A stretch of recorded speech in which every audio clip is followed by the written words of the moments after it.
Утринското будење ќе го имаме заедно, се надевам тамо технички да можеме само да се реализираме следниве минути со нашата фантастична и ингениозна млада поетеса и авторка, која што пред години говоревме дека таа заврши и на катедрата на општо компаративна книжевност.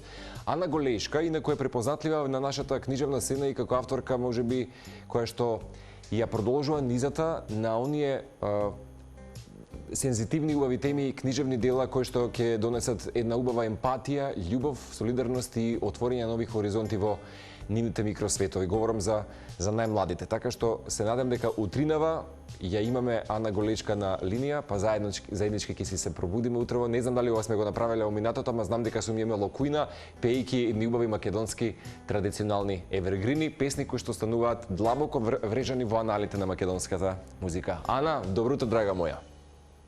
Добро утро, Марко. Вака после бајле. Не сме имале вакво вклучување. Сум доаѓала во студио, сме готвеле, сме се смееле. Сме говореле за читанки, сме говореле за твои нови раскази, сме говореле за твои нови книжевни дела, ама во овој момент најутрински не сме се буделе на ваков начин. Прво ќе ти заблагодарам што во овој свет можеби за жал некој пат ти ќе си речеме пред прагот можеби на некаква, не дај Боже, студена војна, сајбер војна, емотивна, психолошка, физичка војна и за жал немање на катарзично поврзување едни со други, успеваш некако преку твојот книжевен свет и да го зачуваш можеби детето во себе, да ни донесеш една поинаква магија и вистина ќе ти честитам, а незалудно мислам дека особено тоа надија доминира во твојот живот и потикнувајќи уште еден Николец за создавање на нови четива, така што ќе честитам за првача мача година, ако не се лажам, имаме. Да, фала многу. Баш во моментот првачата мача се спрема со сопругот. Јас бидев во дневна за да Дали господинот Джиков е тука околу тебе? Во моментот прави кафе. Да го поздравиш, од се срце да го поздравиш. И мачето беше наоколу, меѓутоа скокаше, рипаше и морав да го пуштам во ходник. Инаку да, Надја е прваче, возбудена е премногу, сака да оди на училиште и мене ме инспирира дополнително, затоа што преку неа јас си ги повторувам оние лекции на секојдневно запознавање со животот и со новите моменти, со другарувањето, со учителките и генерално образовниот систем каков е. Така да можам да кажам дека преку неа одново го осознавам и го оживувам тоа дете што го имам несомнено во себе и ми помага да го разберам светот повторно на поинаков начин и истовремено да си ги зачувам тие нишки слобода дека можам да правам што сакам, барем во книжевноста, бидејќи децата прават и играат. Имено, се сложувам апсолутно.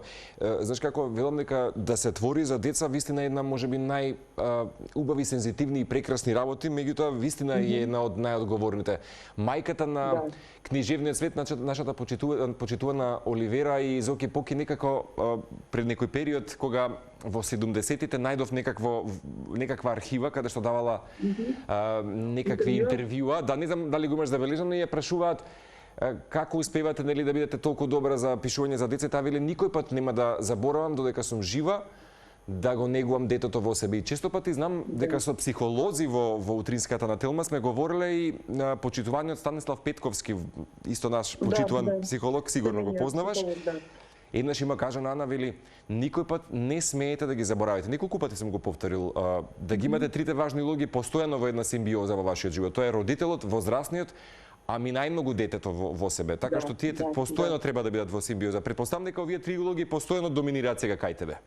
Да, и се поврзуваат, некогаш се караат едни со други, што е еден сериозен психолошки менеджмент. Меѓутоа јас сум благодарна што ја имам можност некако интуитивно и природно да го збогатувам сопствениот живот и како родител, и како возрасен, и како дете, затоа што работата со деца, креативните работилници, уредувањето на детски книги ми е како постојан допир, постојано пливање во таа нивна сфера на постоење и не само поради тоа што сега и предавам во средно училиште, па се дружам и со малку поголемите, сваќам дека одговорноста да се пишува за деца, да се работи со деца, не само што е голема само по себе како улога, тука истовремено и вложување во некоја иднина, односно светот во кој што јас во иднина сакам Надја да расте и правење на оние основни врски на емпатија, на дружба, на објаснување на нештата преку различни методи. И сега после многу време откако веќе имам напишани книги за деца и уредувам книги за деца, јас сама на себе си ветив дека тоа ќе биде мојот повик. Мислам, јас пишувам и без друго поезија и проза, меѓутоа за децата навистина го чувствувам како нешто кое што ме води. Примарно би рекла дека ми е како сила која што знам дека ќе има некако фидбек многу брзо во реалноста. А и не се сомневам. Знаеш, те прашав на почетокот, бидејќи навистина сме постојано низ некој емотивен дисбаланс за разлика од светот, меѓутоа и обсервацијата на се околу понекогаш мора да ја минимизираме се со цел и таа ментална понекогаш и диареја да ја трнеме, нели, исто како велам јас, кога дегустираме лоша храна имаме лоша столица, така и со мислите тоа што го обсервираме. Меѓутоа, како успеваш сериозно да ги фрлиш како индивидуа оковите, ланците, чемерот и јадот од се она што може понекогаш не обкружува и успеваш во твојот микросвет да бидеш и делуваш како што велиш и слободна, особено и делувајќи врз децата? Мислам дека идејата за ослободување на фантазијата, на желбата да се учи секој ден нешто ново, па и да се сгреши, да се увиди од другата страна како другиот размислува, мене тоа ми е дадено по природа на нештата и тоа јас го освестувам речиси секогаш кога влегувам во некоја нова ситуација со дете, особено кога работам во кратки интервали, например имам работилница или читам на некој настан или имам час и така натаму. Апсолутно учењето со нив после тоа ми дава мене слобода дека и јас како да сум научила нешто ново со нив. Значи отвореноста кон нив и со нив е она кое што ја одржува таа релација и мене ме прави слободна на единствен начин и истовремено толку многу ме оплеменува, ме облагородува што не можам да не споделам, например, или на Facebook или било каде, таква работа која што сметам дека е многу нормално и многу природно да ја сподели човек кој што работи таква работа. Значи не да ги спомнуваме само лошите страни или оние страни кои што секојдневно ни се предизвик. Јасно. Да, затоа што сме преплавени со тие информации, затоа што живееме во свет кој што темне наместо да осветлува, кој што сака повеќе да зборува за несреќите отколку за среќните моменти. Не дека јас ќе направам кој знае каква разлика, меѓутоа во мојот микросвет, како што велиш ти, јас се чувствувам дека тоа вибрира со луѓето, дека им се допаѓа, се смеат, пишуваат. И ако тоа некому му го направи денот, мене ми е сосем окей. Имено, како да беше вчера, кога се сеќавам во студио, ја најавувавме веселата зграда, која што беше практично инспирација, додека ти беше и бремена со Надја. Меѓутоа, толку сум среќен за тебе, се познаваме долги години и си една од ретките кои што станаа конзистентни во книжевниот детски свет, што го обогатуваат всушност истиот свет. Меѓутоа, да не заборам да честитаме повторно, бидејќи не сме се виделе така прилично одамна, Лисичката плетачка доживеа една фина експанзија во литературниот свет. Да, дури ја нема веќе во печат, јас со Иван Каниба, со илустраторката и... Значи дека треба сега нов тираж веројатно да создадеме. Нов тираж, да, чекаме тука некои логистички ситуации да се средат. Да, Лисичката плетачка стана некако символ на една коронална есен, кога децата и родителите беа дома, книгата се купуваше, се раскажуваше, се препрочитуваше и буквално стана некако како не само символ на тој период, туку и лично за мене како некаков проблесок. Јас не го доживувам тоа така. Тоа е многу интересно дека отпосле си викам, вау, па каква супер сликовница направивме јас и Иванка, колку функционира на различни нивоа, колку само ќе се репродуцира и понатаму приказната, затоа што е многу важна. Една лисица ја представувам како добра другарка, некако итрица која што ќе краде како супер.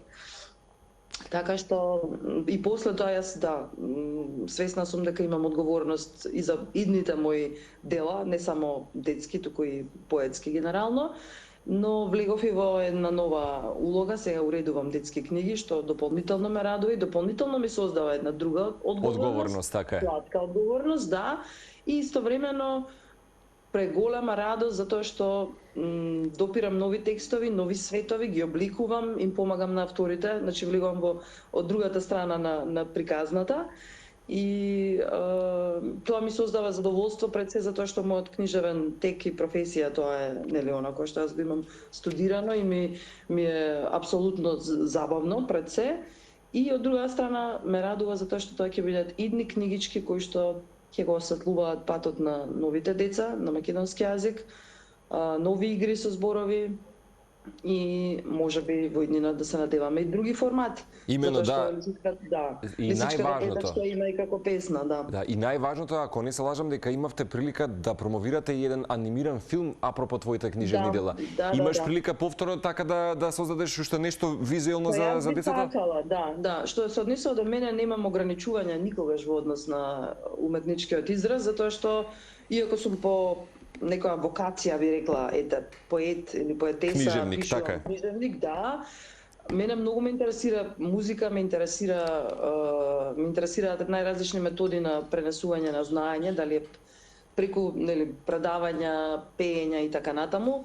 Верувам дека знаењето може да се пренесе на секаков начин, се додека е добро структурирано и природно пренесено. И се надевам дека не само лисичката и лепчето во иднина и се тоа што подготвувам, дека би имало и екранизирана верзија, можеби некоја аудио приказна, бидејќи нели во ново време децата и сакаат и визуелни приказни, сакаат и аудитивни дразби и мислам дека ако се спојат овие работи би имале апсолутно добра на крај продукција. Имено. Се сеќавам пред уште ова не би те задржал повеќе бидејќи знам дека сте во еден карамбол дома сега со сопругот и со Надија. Да, дури е тивко, обично многу од сабајле. Значи добра вибрација носиме вака и во домот. Да, супер. Сакав да прашам, бидејќи пред можеби повеќе од 10 години кога ја посетив мојата пријателка во Стокхолм и таа често пати знаеше да каже и се допаѓа целиот образовен корпус од луѓе, систем и така натаму и велат се обидуваат токму тој, да речам, скандинавски пристап во образованието да научат децата што е емоција, што е љубов, што е јога, што е дишење, што е издишување и така натаму. Кај нас понекогаш ќе се сложиш монохроматски начинот и стилот и вистина треба образовниот процес и самиот систем да врши некаква своја метаморфоза. Кога би го имала сега кормилото, можеби како да речеме, ајде да не ја носиме таа можеби некој пати непосакувана улога на министер, меѓутоа ако си на некакво кормило на одговорност, што би создала само како главни постулати кои што би ги поставила во образовниот систем и задолжително нешто што би го носила како емоција кај децата? Прво, емпатија, тоа што го кажи на почеток. Децата ја развиваат емпатијата исклучиво преку поврзување со другите луѓе, со околината, со она кое што како ние како родители треба да им го всадиме пред се, дека не се сами на овој свет, дека функционираат со останатите, односно да сум министер или да имам таква моќ да можам нешто да направам повеќе, апсолутно би вовела таков тип на образование. Значи сетилни, емотивни, таков тип на лекции или предавања, како сакате наречете ги, затоа што се наоѓаме во еден свет кој што сте помалку го оцени она солидарно добро срце. Се повеќе се гледаат работите низ призма на материјално, на брзо, на инстант, на површно, на нецелосно согледување на работите и животот. Така да, ако би имала нешто да сменам, веројатно тоа би било тоа. Сега имам и шанса, бидејќи работам во средно училиште, да им пренесувам на моите ученици не само материјата и дидактичкиот материјал генерално, туку и да им зборувам за животот и за она што треба да им биде важно. Тоа е да бидат другари, да учат, да се почитуваат едни со други, да не си смејуваат. Значи, буквално сите оние old school, што би рекла јас педагошки муабети, меѓутоа вклопени во еден современ контекст, за да не им биде тоа одбивно или здодевно, нормално. Така е. А за децата, да, секогаш ми е тоа прво на ум, емпатија и да се видат и себе си со другиот, затоа што, на крајот, нивниот живот е, кревок, нов, треба да се вложува во тоа и не само преку читање или раскажување, туку и преку воспитување, а тоа нам не недостига. Дури мислам дека би ги превоспитала прво и родителите, ако сум министер, да, некои вечерни школи за превоспитување. И да, за да бидеме на крајот на денот подобри едни со други, бидејќи, Животот е еден и треба да се живее добро. Така е, како велат, љубовта е јазикот кој што лицата со попречен слух може да го слушнат чујат, и а овие лицата така со нема- попречен вид може да го видат. Така би сакал да создаваш и понатаму за крај. Те молам нему да избегнеш оваа состојба. Никој ме нема, Така љубено. срцево ми е. Мора да направиме ме има искрено. Душа и тело давам за него. Тоа е Ана Голешка. Срце полно туризам, емпатија и љубов. Ти благодарам што се будеше со утринска на Тилма. За скоро те чекам во кујна на пеење на Гезме. Обавезно. Само најавете ми претходно да не сум во нека недела на тестови, испрашувања и така. Ти благодарам многу. Секако ќе бидеме во контакт за скоро. Ако не се видиме периодов, ти посакувам убав празничен период да си поминеш со сопругот и со Надија и со најблиските, најсаканите и ветувам дека нова новогодишна резолуција со тебе имаме во 2025. Супер, фала ти Марко, уживајте и вие и ќе се гледаме, се надевам за убави работи. Секој пат. Љубов до Ана, нашата Ана е Голешка, утрово будење со неа токму на фреквенција на Телма телевизија. Додека таа говореше за кревкиот, меѓутоа многу важен детски свет, искреирав само за мене едно топло чајче, ќе ве наздравам секако и ќе ве поттикнам со нас да уживате и понатаму. Во моментот секако ќе продолжиме со остатокот од содржините, ќе правиме само кратка пауза во овој момент, да се лоцираме во другиот дел од студиото.